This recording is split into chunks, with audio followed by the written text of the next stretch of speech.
For this assignment, I decided to talk about a more interesting disorder. The one I chose is schizophrenia. This type of disorder can be classified as a thought disorder, meaning that there is significant impairment with cognitive thinking. Only 1% of the United States population has this disorder.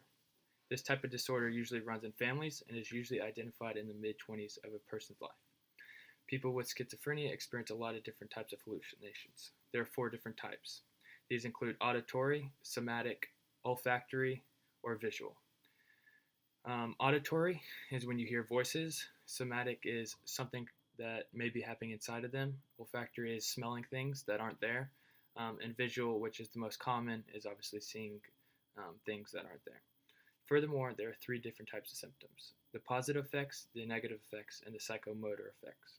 When it comes to positive, these are the ones that are added to a person's personality. This includes hallucinations, delusions, disorganized thinking and speaking, and even inappropriate emotions. There are 4 types of delusions that one with schizophrenia would have. The first one is delusions of persecution.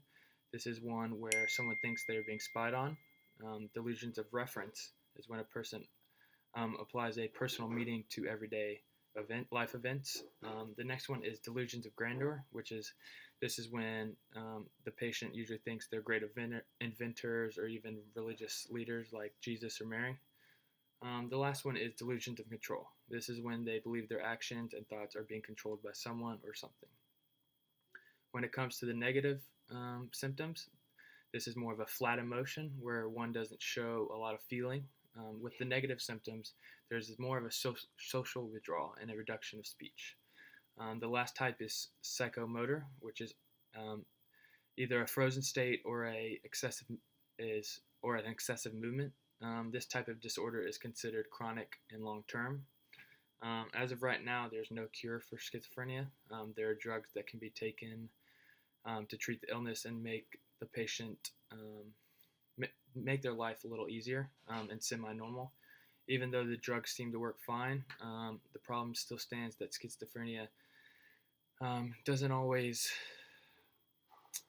it's not always identified. I guess that's the best way to say it. Just because the patient always doesn't know that there's a problem with themselves, and it sometimes goes untreated. Thank you for everything.